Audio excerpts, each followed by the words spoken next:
It's reviewing time. Let's talk about Fantastic Four First Steps.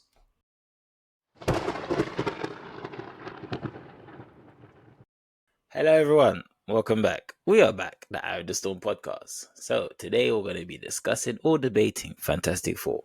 But before we get into that, you already know what time it is. Recommendation time.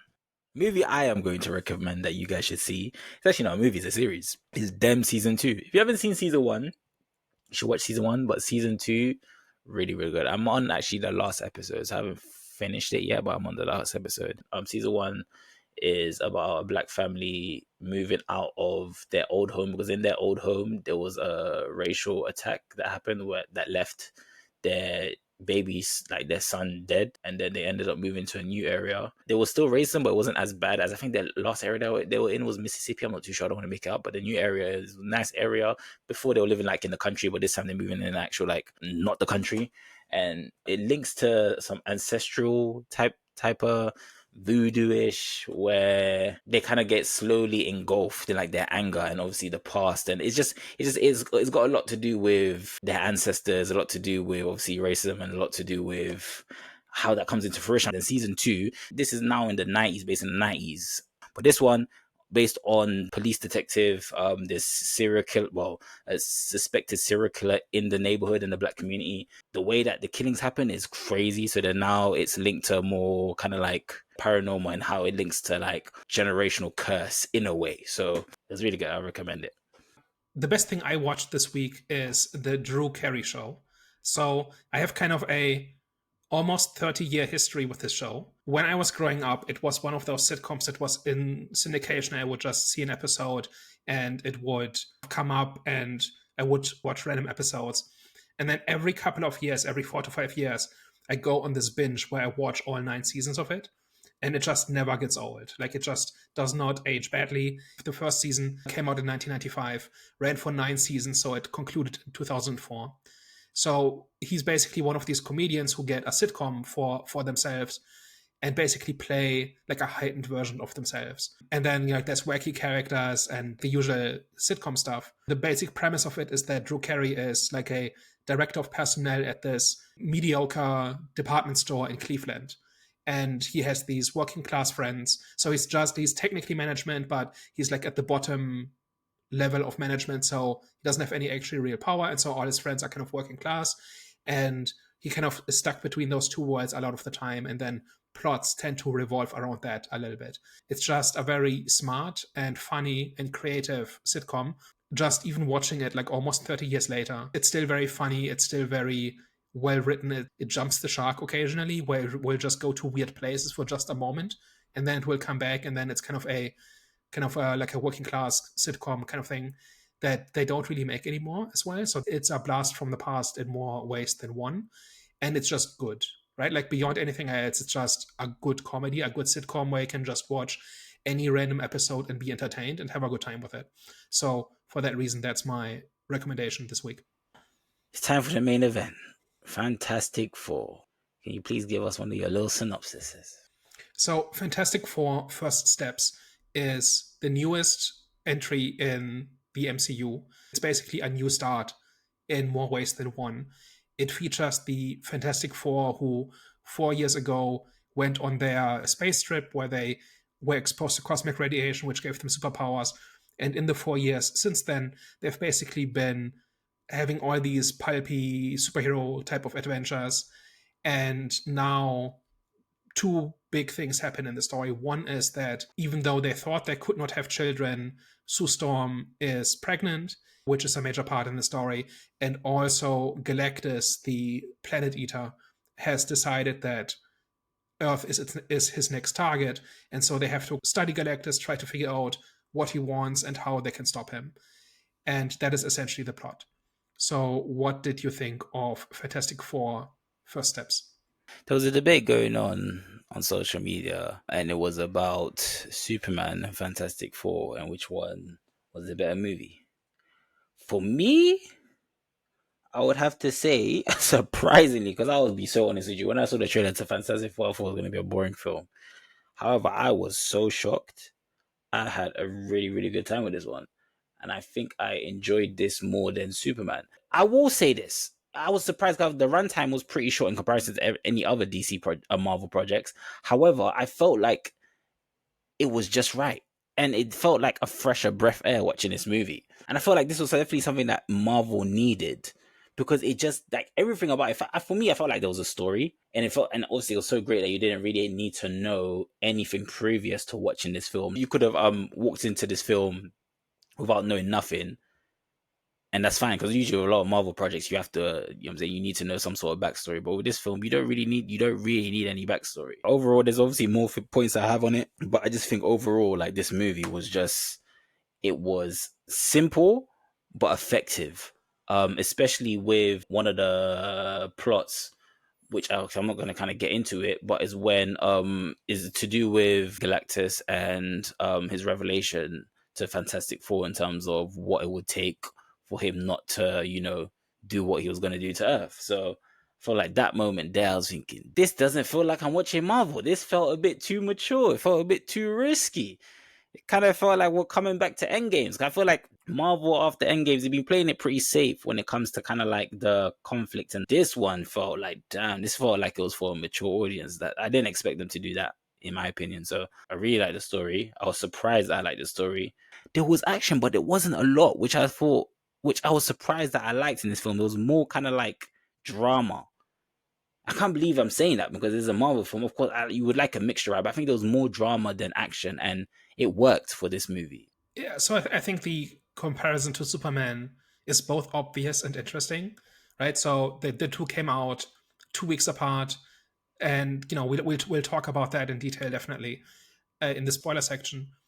But I think it's also interesting because they are both colorful superhero movies that are treating characters that have not been done properly in the eyes of many people for a long time, and they're both trying very hard to do it properly. And I think I actually had kind of the inverse reaction. So with Superman, I was seeing the flaws mostly while I was watching it, and then as I thought about it more, I picked up on themes and character moments and stuff like that more, and so I like it now more than I did when I walked out of the theater. Fantastic Four, I was really enjoying the ride, but then once I got off the ride, I kind of was left wondering what the point was. And I think that is kind of the big problem because this is like if any movie has ever been made by a committee, this is it. I think like if you know the basic story of the Fantastic Four, which I think you don't, right? Like you've not read any of the comics, but if you know the basic version of the story, this is basically it, right? And it does very little beyond the basic story. There's a little bit here, but it tries very hard to do all the details properly. And I think they don't do anything interesting or enough interesting with the story to be a really satisfying movie.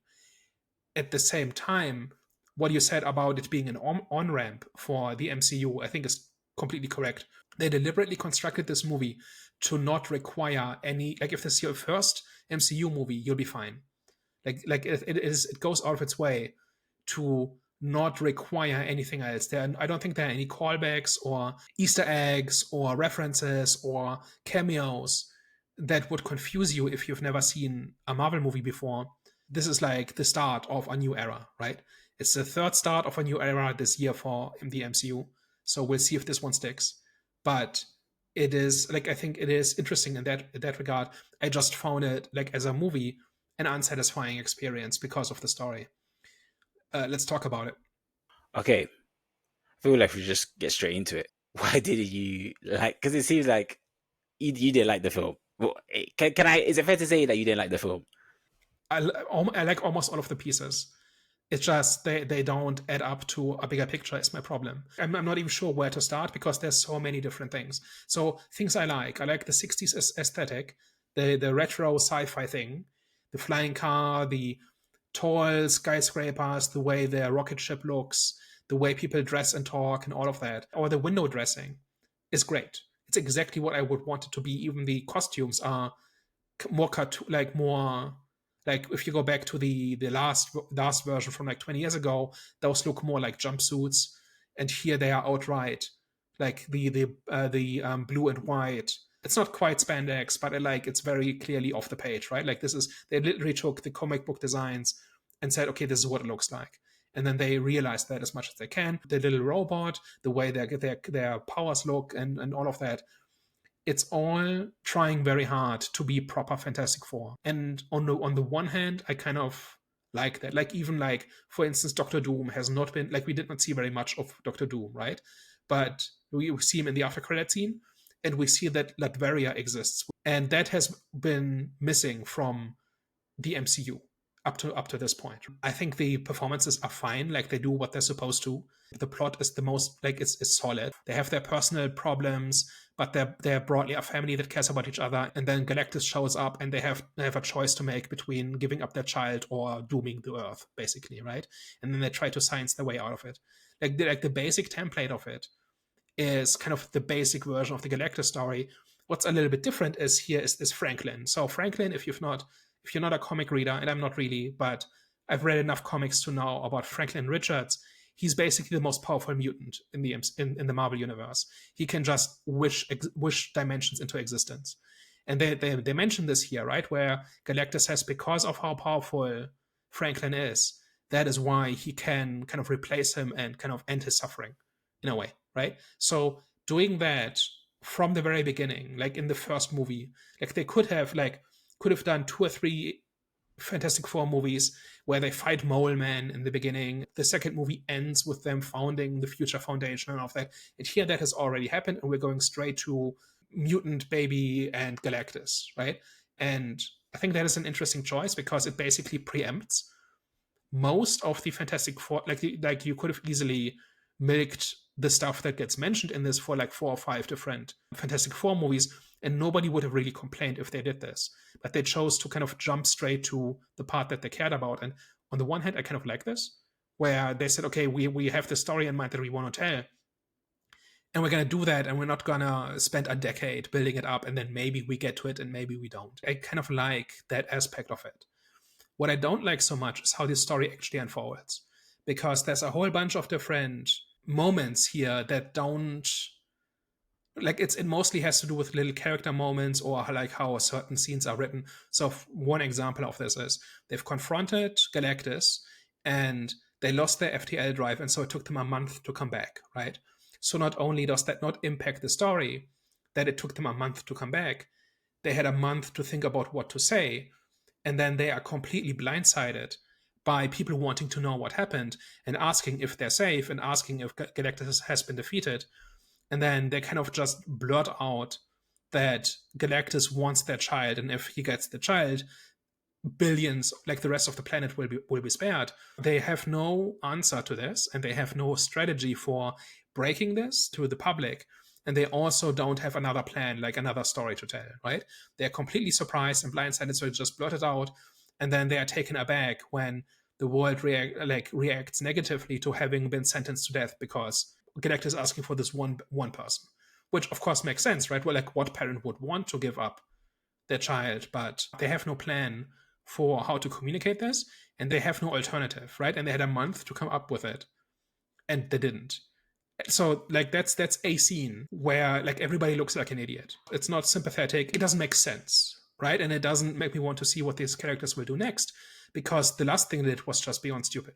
I understand what you're saying, but I think they stayed consistent with the theme of the unknown, so not knowing, and because they were in turmoil. So, for example, after they spoke to the public not knowing what to say, there was a scene with Pedro where he had all the calculations on the wall on what they could do, but he still didn't know. And obviously, when he was in that mindset, he was kind of like a wreck, like, because he didn't know what to do. He's usually the guy that knows what to do. And then you've got obviously the wife who's concerned about the child. That's her main concern. So all she can think about is the child. And then you've got the other two they're not really speakers. You got I forgot what his character's name, but the one that can turn into fire. He's trying to be the guy that they kind of like rely on more, and he wants to get his ideas out there. However, they're not really turning him in, like they're not really turning to him to be kind of like the spokesperson, because that is Pedro's job. And Pedro is currently, like, he's got obviously his mind, his child to think about, as well as figuring out how to defeat Galactus. You know what I'm saying? And I get what you're saying, but I still kind of understood why they didn't have an answer, because, like I said, they're already in turmoil. Like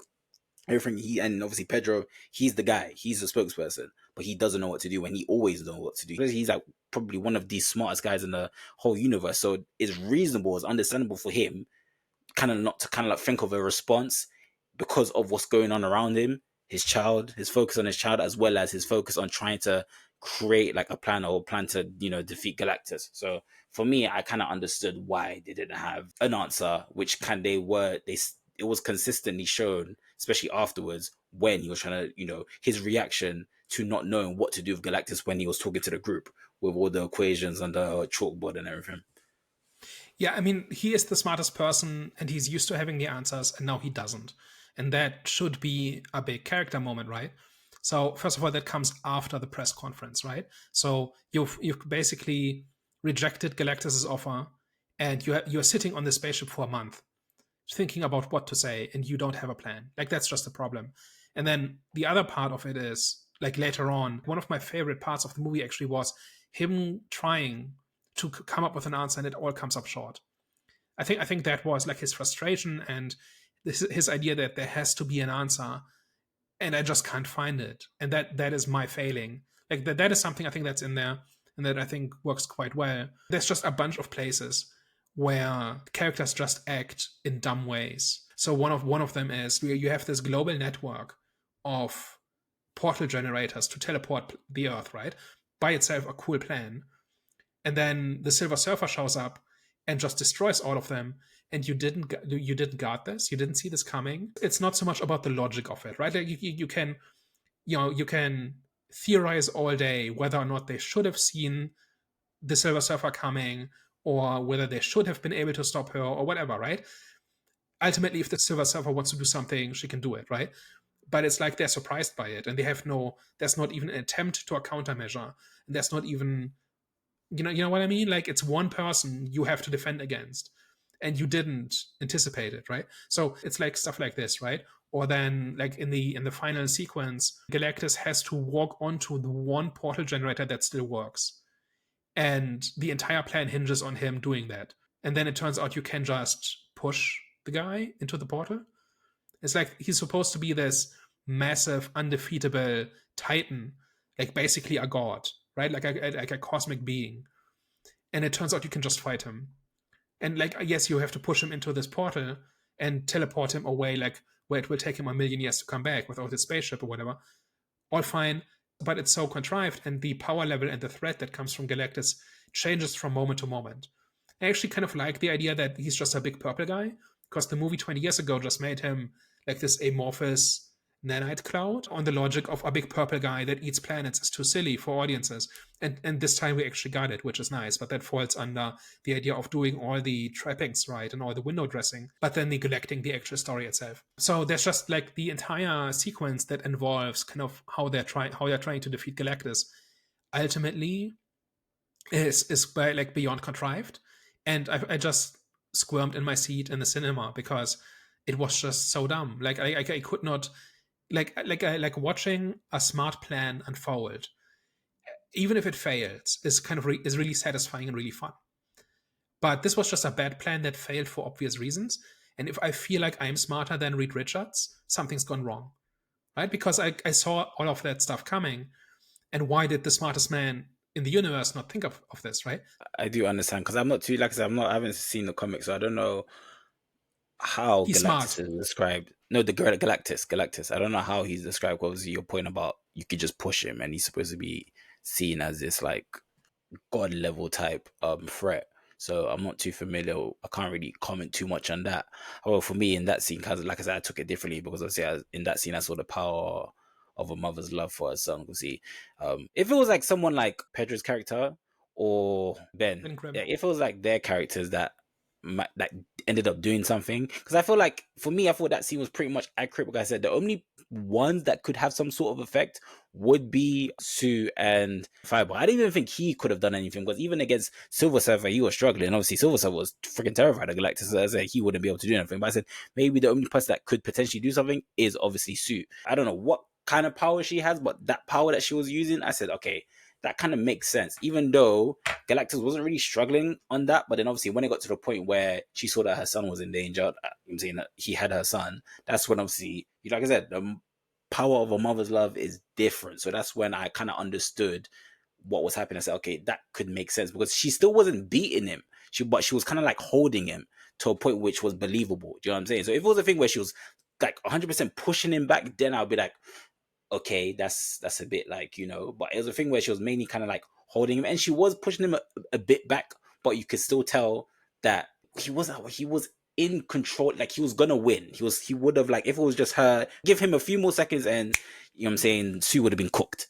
So I couldn't have understood how that scene played out, you know what I'm saying? Because she needed the other guys to kind of like chip in, because she was dying, do you know what I'm saying? She knew she was dying. So for me, that kind of didn't make sense. However, like I said, I'm not too familiar with Galactus' character, so I don't know what type of threat level he should have been portrayed as. But for me, many enemies, like many villains, they have limitations, you know what I'm saying? So for me, I just saw that as a limitation, and I saw that as well as a big moment when it comes to kind of like just showing the theme of a mother's love. I have not read enough Fantastic Four comics to know how Galactus usually gets defeated. But from a pure storytelling standpoint, if it's just a matter of fighting them, that's a bad story. Like, that's just not satisfying. It's not fun to watch. Like, there should be some kind of character moment or big twist or something where they come up with a plan that actually works and that actually outsmarts Galactus and that actually, in hindsight, holds up. Here they set up a very obvious trap and it doesn't work, and they kind of push him into it. But there's no character moment really where a character makes a decision, and because of the decision they make, they win. Something like that, right? Like one possibility could have been like to get through to Silver Surfer, and then together they defeat him, or something like that, right? Or they, I don't have a wish list of what it should have been. Like, just as a story, it's basically just they win, right? They fight and then they win. And there's not much else to it. And then this whole thing about a mother's love, well, that doesn't suddenly make her force field stronger. That makes her motivated. That makes her refuse to give up and all of that. If that's what it is, that's lame. But there's been many times where your emotions strengthens you when it comes to superhero films. That has happened in previous movies, and that doesn't make it better, right? It's just, there should be a decision, there should be overcoming a flaw, there should be, something like this, right? Where that is the reason you win. And even if it's just standing up for your principles, or like in the face of being challenged, or something like this, right? That is how you write a big climax. Yeah, I understand where you're coming from.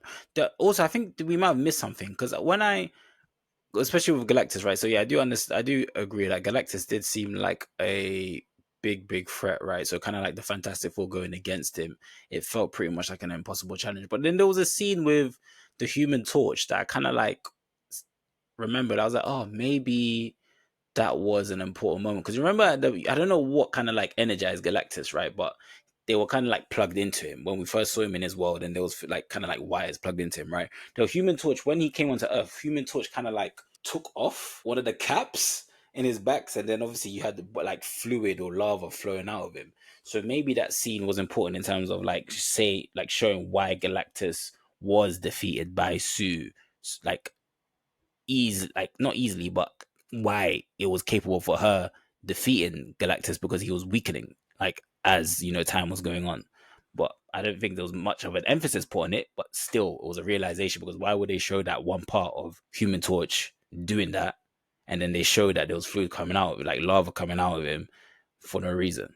That might be the intention, but that doesn't make it a better storytelling choice. The reason why I really like this film was kind of like the focus on family, because I felt like in this movie, like kind of the core appeal of it was obviously family, right? And I think that's why I think for me, I think that's why you feel like there wasn't, this is my opinion, I feel like that's why you feel like there wasn't much of a story in this film, because like there was just like, okay, beat the bad guy. But I don't think that was the main point of the film. I think like the main point of the film and the main appeal of the film was focused on the theme of family. I think that was like the main chunk of it. And obviously with Galactus, man, he was just kind of like the dessert, the side piece. He was like the vehicle that drives the film, but the main message and the main theme of it was family. And that's why I think, especially with Silver Surfer, like family was the reason why she got into the situation that, she was in, the love of her family. And I think that's kind of like the message, especially that the direction that they were moving in towards when it comes to just like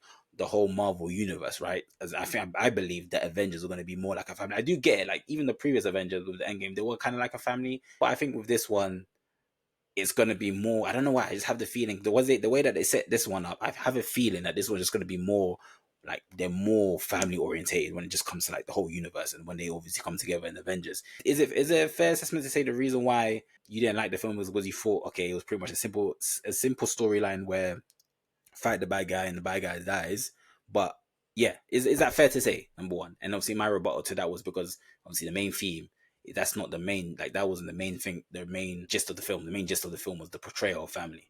First of all, I don't agree that the previous Avengers were a family. They were friends, they were colleagues, they had gone through things together, but they were not a family. I don't think. This is an actual family, and that sets them apart. Like, even just in the broader Marvel universe, that sets them apart from the X-Men and the Avengers and Spider-Man. They are like the fact that they are a family is like for the most part, like Ben is a friend, but the other everybody else is related in one way or another, and that does set them apart. And so this movie playing that up makes perfect sense. And then you've got the parallel with Silver Surfer, who sacrificed other people's worlds to protect her own family, and then you've got primarily Sue refusing to do the same thing, right? Like, she's saying, I will not give up my child, but I will also not give up anybody else. And that is the difference between Sue and Silver Surfer. And that's where it kind of stops. Like, it seems like that is kind of where the theme ends. It's not developed any further. It's not taken any further. I think all of that is fine. Like, that's a fine thing to do. It's obvious, but it's fine. But what else you got is my question, right? Because you like I don't feel like the story goes anywhere beyond that, right? Like, they keep saying stuff about family and how important family is and what you give up for family and all of this. It kind of stays at that level. I don't think I agree because I think after that it was more to do with sacrifice, individual sacrifice, which still falls into the whole theme of family. Especially like for example, what Human Torch was about to do, sacrifice himself, obviously to save obviously his family, Fantastic Four, and obviously yeah, Sue and Pedro's son. He's going to sacrifice himself. And then obviously Silver Surfer ended up sacrificing herself when she realized that listen, this is gonna save obviously my family as well as everyone else's. And I think they did play. I think they did continue on. They did kind of like. It's not that they continue on from obviously that moment where Sue said she's not gonna sacrifice her son and the world as well. I don't think they kind of like developed it more, but they did continue on with it where she obviously pretended that she was going to give up her son to Galactus, but in reality she wasn't. So it was a way, you know what I'm saying? So that still kind of does fall in line. It, number one, reveals how she was going to save her son and the Earth, and it still kind of it falls in line with the message as well. I don't know. It just seems like they stopped at the first step, or maybe they took two steps and that's where they stopped. I don't know. It's like nobody has to make a really big decision. Nobody has to make a really big sacrifice. What exactly is Sue giving up by refusing to give up Franklin? Right? Like, no, like they still win, right? And you could cut out the entire thing, skip straight to the we're teleporting Earth, so that Galactus can't find us bit, and it's the same story. Like, all the character moments are the same, the character places are the same. Is the problem? They just filled in some blanks where they said, okay, in these 7 places we're going to add in a reference to family and how important it is. That's where we're gonna stop. That's the problem. But yeah, so I'm gonna kind of like move on, but I'm just a bit like confused in terms of like, what are you saying? Okay, just to quickly ask, are you saying what does she give up based on how the movie ended, or are you saying that as in you have to be saying that based on how the movie ended? The reason why I was going to say I'm saying that is because technically they were going to give up themselves. It's like, I'm more thinking about how do you make this interesting? Like, where do you go from, okay, I've made this choice that I will not hand over my child, but I will also do what I can to save everybody else. Where do you go from there? And the answer is not really anywhere. Having a choice come at a cost of some kind is like one of the ways in which you can make that interesting. This is just what I'm saying. So stuff like, and I think stuff like that is entirely missing. And I think this entire thing is kind of rooted in how this character portrays Sue, and by extension Reed, right? So like there's just a bunch of weird things in here. So where like this entire choice to make Sue highly pregnant in the first half of the movie, right, until their encounter with Galactus, and like in the aftermath, right, and it's just a weird choice. It just makes no sense. Why would you go into space in that state, right? Like, obviously it's because she's the main character, but you put like it just strained believability that anybody involved would make that choice, right? And we do it because the author has decided that it's going to be fine and that she's going to be the big hero at the end, right? That's just one more way in which it kind of weakens the story, where and there are ways around this, right? So Franklin could have been born 6 months ago, or she's like the first trimester or something. She knows she's pregnant, but not very far along, or like there are different ways you can craft this to make it not as stupid. You know what I mean? Yeah, yeah. You know what? I will low key slightly agree with you. But what I think they were trying to do is because they were trying to show some realism in that, because obviously that's still her job. And when pregnant women, even though women are pregnant, they're still working. You know what I'm saying? To a point where they can't be working anymore. So I think that's But kind of like the realism. working is one thing. Like doing your desk job is one thing. Yeah, Going yeah, yeah. into space to fight a cosmic being at 9 months pregnant is just nonsense.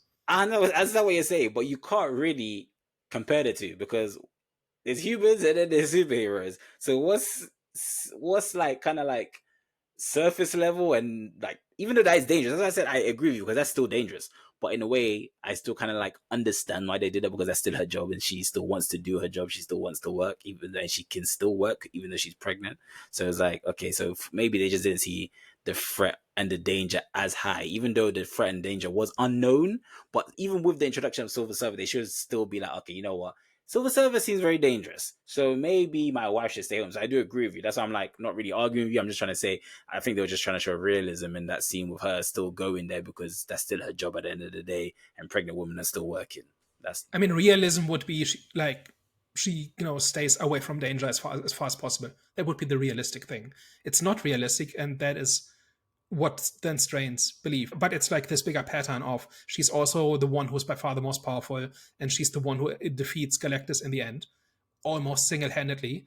Meanwhile, Reed is kind of a chump, right? Like Outright has, first of all, not only does he not come up with anything really useful other than plot exposition, he also has this scene where he talks to Franklin about, I don't want you to be like me because there's something wrong with me. Like I've still not quite figured out what they meant by that, but it rubs me the wrong way. It just weirds me out. So, but that's like this unbalance, right? Where Sue is unrealistically awesome in a very exaggerated way, whereas they constantly try to deflate Reed as much as they can. And that is like something that goes throughout the movie, and that it's kind of weirding me out a little bit because I feel like something's going on there. Like the thing about Reed Richards is that he is so smart, he has trouble relating to other people. There was this one scene in this where he says something like, look, I've done the math. Handing over Franklin is the logical and ethical and feasible way of solving this problem, and I'm not going to do it. And then she still bites his head off for even articulating the option, even though he says like 3 times, I'm not going to do it. I'm just saying that's our situation. Like the movie seems like it's got a slant to it, and I'm not even sure what it is. There's some weird undercurrent that kind of made me uneasy.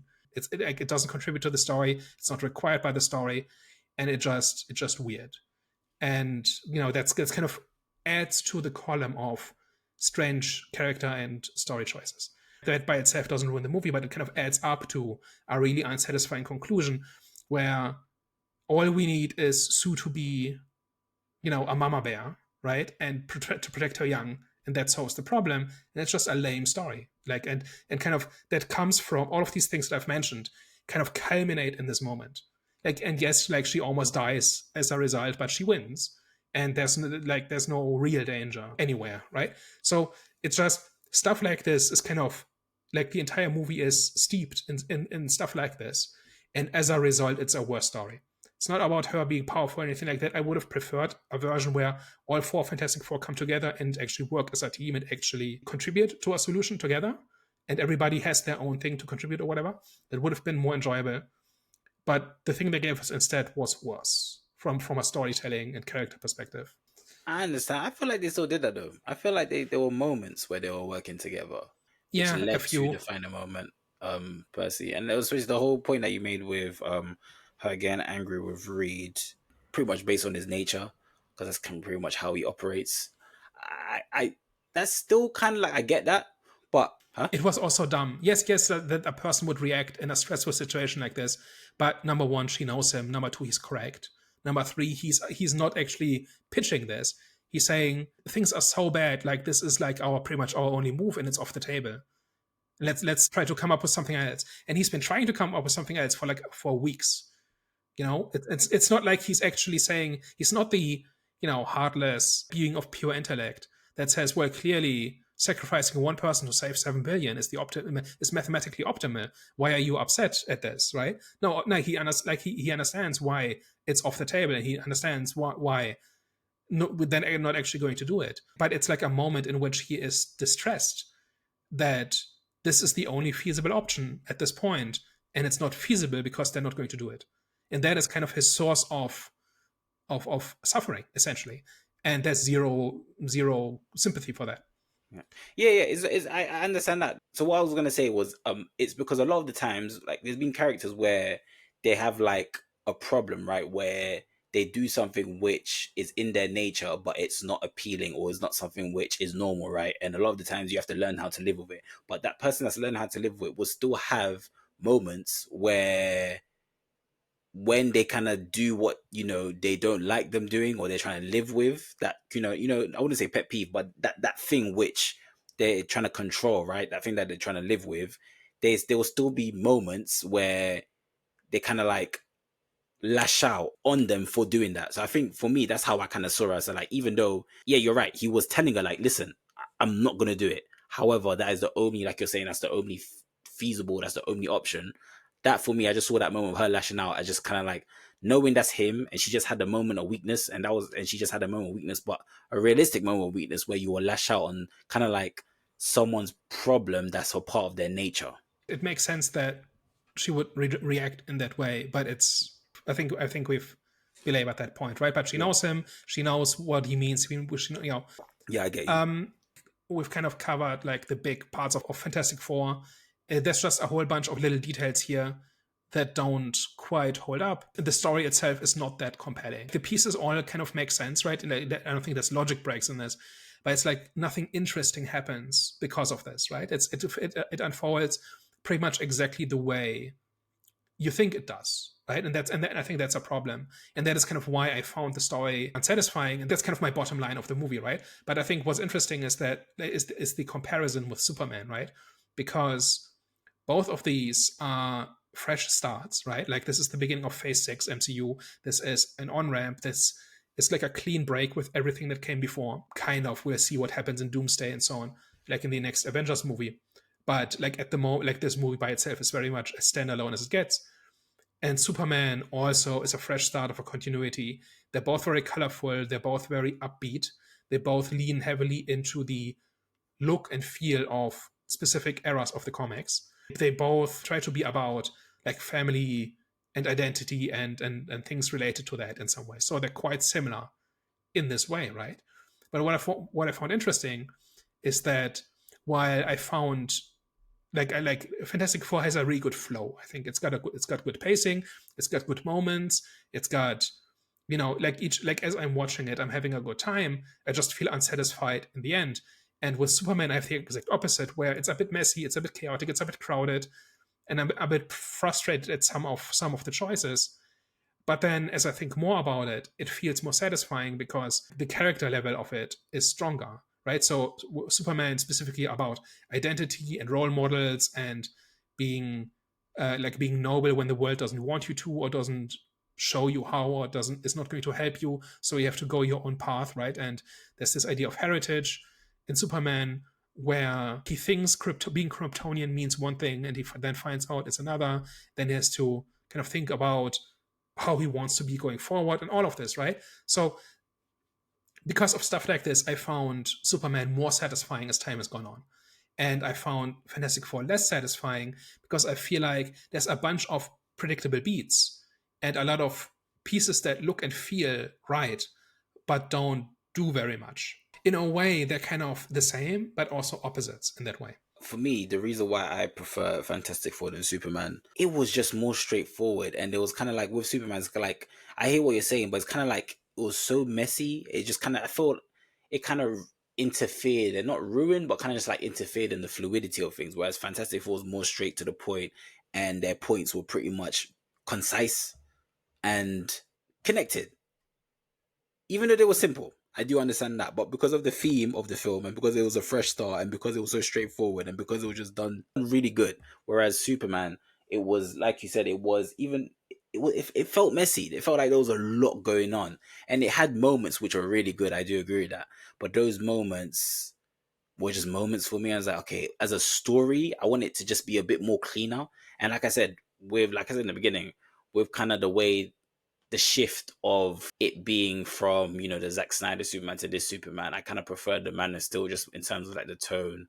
In this one, it just felt more like cool. Yeah, aesthetically, it is more bright, 100%. But even just the tone of it felt more jolly. Like I said, it felt like watching a Marvel film. It felt like something like, it felt like, a bit of Guardians of the Galaxy, a bit of Thor, and even a bit of Avengers in a way. So I was thinking, okay, that's cool, but we have Marvel for that. Do you know what I'm saying? DC, for me, it felt like I liked DC and I liked Marvel because they gave two different things. Like one for me felt more lighter, more comedic action, whereas the other one, even though there is like characters that do give you that comedic action, I just felt like with just like the whole DC, I think with their films, it just felt more serious in terms of tone, in terms of like aesthetic. Like aesthetically is more darker. It's just more mature for me, you know what I'm saying? So that's why when I was watching this Superman, okay, number one, a lot's going on, and it was kind of hard to kind of like feel any kind of like emotional connection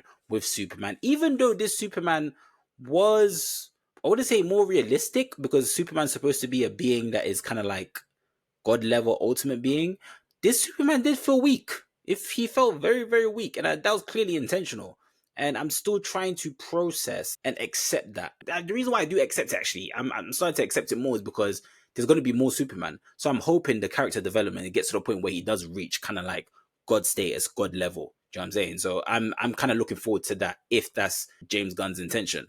If not, and there's a thing where this Superman's still kind of like this weakling. That was kind of like my main problems with this movie, but I still liked it in a way, and I still can see the projection of it. So, but yeah, for me, Fantastic Four was just, it just felt like my kind of movie, and the drama in it was, there was like way more drama that was just more engaging for me, and I was just felt more connected with the characters in comparison to Superman. Yeah, it's interesting that I have such an opposite reaction to it, because to me, in Superman, there's an actual character dilemma, right? Like a character has to, like, I think the movie didn't quite put as much emphasis on the actual choice of what to do once he realizes what his Kryptonian heritage actually means. That part is a little bit rushed, and I wish the movie had made that more explicit. But no such thing exists in Fantastic Four, right? Like nobody actually has a choice to make. Nobody has a real setback. Like the entire solution to the plot is pure technobabble. Like they just decide that you can teleport the planet, and then once you can't, we can still have exactly one device that is big enough to teleport Galactus. You know what I mean? There's no real point at which anybody, like any character, is actually in a tough situation and has to make choices and has to live with the consequence of those choices. And I think that is the difference. Like in Superman, he kind of has to deal with like losing like the public relations battle and struggling with the idea that people don't respect him, even though he does nothing but help people.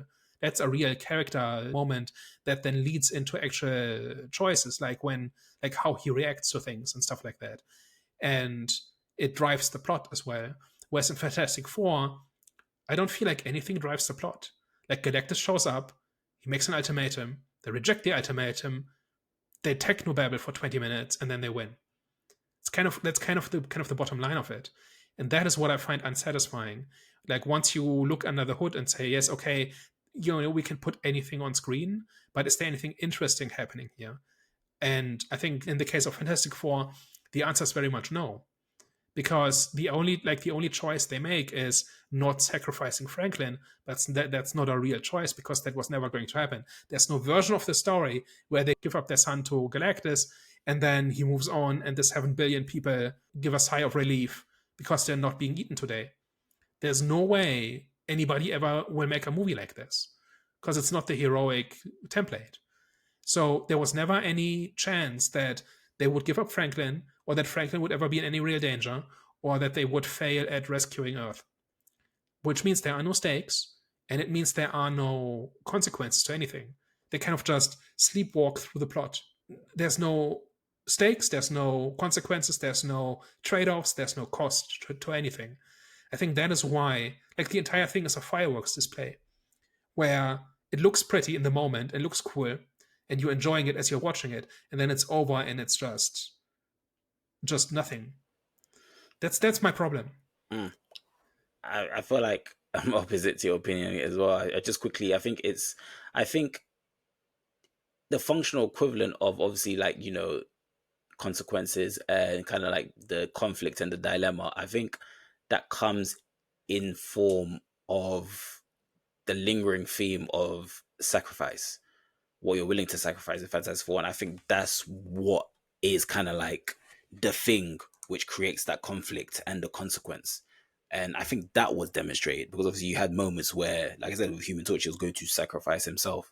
And then you had moments with the mother willing to sacrifice herself, for the family, obviously for mainly her child, but for the family and for Earth. And obviously Human Torch, mainly for Fantastic, mainly for, the Earth as well, and but for the sun as well. So I think that, I think it came in form of sacrifice. But I do understand where you're coming from, but I think they portrayed it just in this form, if that makes sense. Yeah, the theme is definitely there. It's just then it doesn't progress, right? And we've talked about that. And that is what makes it a fireworks display, I think. Like when Johnny says, tell Franklin Uncle Johnny loves him, and he proceeds to sacrifice himself. I think he tries to push Galactus into the portal, right? And he knows he will be stranded on the other side. I don't remember the exact details now, but he makes this big heroic gesture to sacrifice himself, and then it doesn't work. And then it's over and it's never mentioned again. Surfer sacrifice himself. Yeah, I get what you're saying about Surfer. Oh, yeah. Like the surfer knocks him out of the path, right? So what? Like what happened here exactly, right? What value does like a big heroic sacrifice have if you don't have to? It's like in the Last Jedi. Remember that? Like there's the big battle on the Salt Planet, right? And these big Star Destroyer cannons that are shooting at the Rebel base, right? And they will break through any minute. And so Finn kind of gets in the speeder and kind of does a suicide run, right, to kind of drive into the cannon to destroy it, and then Rose kind of knocks him out of the path, and they both survive, and then they win the battle anyway because somebody else like Luke shows up, right? So it's a similar thing, right, where somebody makes a big gesture, and then another character prevents them from having to pay the price of that gesture and of that decision. But you were meant to feel good about the fact that the character made the decision, but they're spared from having to pay the price. You know what I mean? Like if there would actually be real drama here if Johnny was now stranded on the other side of the galaxy, with Galactus, because he decided that there was no other way, and he's not going to see Franklin grow up because of this, and Franklin's not going to have an uncle because of this, and Sue is not going to have a brother, and so on, right? That would have been an actual sacrifice. But simply making the gesture and then Arthur Fiat saves you. Like, how's this engaging? I feel like we're gonna go back and forth because I had a rebuttal, but we're gonna go back and forth. So let's just say, yeah. So yeah, I think that's where we come down to. Like, it's like I just find this whole stuff hollow. Yeah. I didn't hate the experience of watching it, but it's like, okay, what exactly happened here, and why? Like, why should I care about any of it? You know what I mean? Yeah. I get what you're saying. Well, I don't know. Do you have anything else to bring up before we go into last thoughts? There's lots of details to kind of mention. Like we could talk about Doctor Doom and how about the end credit scene is especially lame because it's like literally nothing happens. Like we know Doctor Doom exists in this. We know he's coming in next movie. We even have seen his character design. Like if you watched like the Comic-Con reveal last year, and he literally just shows up and goes after Franklin. That's the only thing that happens in the end credit scene. And it's like, okay, could you put in a little bit more effort? Like you're teasing something we have known for a year is happening. I didn't know that. A year ago there was this announcement that Robert Downey Jr. is playing Doctor Doom. Oh no, sorry, I thought you meant in terms of the knowledge of Franklin and Dr. No, not the Franklin part, the Doctor Doom part. Okay, yeah, Doctor Doom. Yeah, I knew Doctor Doom. Yeah, so what's new in this is that Doctor Doom knows about Franklin and is interested in Franklin. Yeah, that's the only thing that's new. But like the scene itself is just purely look at this. Yeah, I You agree know? with that. I'll agree with that one. I do think they could have put more effort into kind of like, Yeah. that end credit scene. So I will agree with that. Yeah, so like again, like what I was trying to say is there's a whole bunch of little details we can pick apart. But I think to me the bottom line is really it uses this theme of family and what you will do for family, like in a very superficial window dressing kind of way, in a way that takes no risks, makes no statements, does not even craft an interesting story. And the story itself is very much on rails. It's like I called a fireworks display earlier. I think the better example is a theme park ride, where it looks exciting, but you are on rails. Like nothing will happen. There's nothing, there's no sense of real danger or real stakes or whatever. It's purely a sequence of events as opposed to a plot.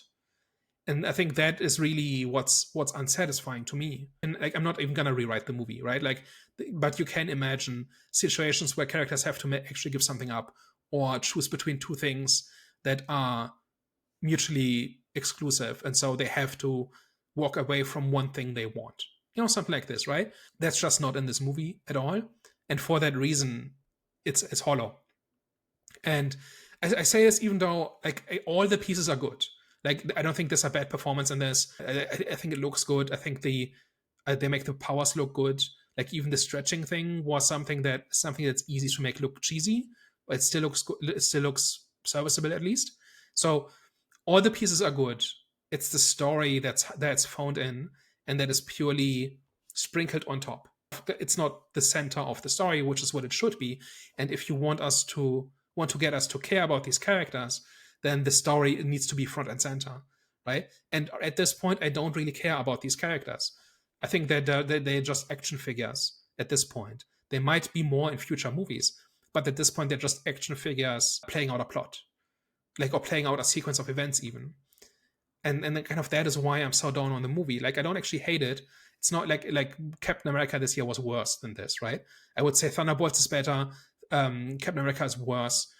And if this is like an indication of what future MCU movies are like, then at least the quality is there compared to what they've put out over the last 5 years. Now they need to bring the story, and if they don't do that, then you're not going to get me to care very much. I might enjoy the ride, I still show up for fireworks every once in a while, but I'm not engaged by it.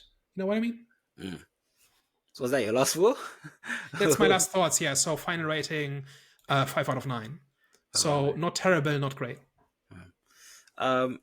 Well, for me, I had a really good experience with this one. I think it was a kind of like a great start to a new era. They didn't give too much, but they didn't give too little. Like Ant-Man, for example, that was kind of like their introduction to the whole Kang saga, and that felt very underwhelming for many, many reasons, which I won't go into. Whereas I think with this one, like I said, I think everything about it was just right. I think kind of like the theme of family, and obviously themes of family comes with things, right? And I think what it comes with mainly is sacrifice. I think they've done that well, and I think that was kind of like the main point of the film, and that was kind of like where you get kind of like the internal conflict, the dilemma, and the emotional engagement. So for me personally, I think it was just a bit more polished and just cleaner in comparison to I keep mentioning Superman, but obviously that was just like the main topic. That was the main debate conversation now going on social media. So let me not to compare on it too much. But yeah, I think for me, I had a good time. I had a very good time. So I'm gonna give this one a 7.5 out of 10. Well, guys, thank you very much for joining into today's debate. We haven't had this one in quite a long. Actually, I don't know. Have we had a debate in quite? We've agreed about a few things recently, Yeah. so Yeah, I this don't was a think we had a nice change of pace. yeah, I don't think we've had a debate in quite a while. We've been agreeing on quite a few things, like you said. But yeah, so thank you very much for joining today's debate. So if you've made it this far into the conversation, if you liked what you've heard, please tell a friend. And if you hate what we do, please tell an enemy. We are the Eye of the Storm podcast. Well, guys, we will catch you next week. Au revoir. Bye bye.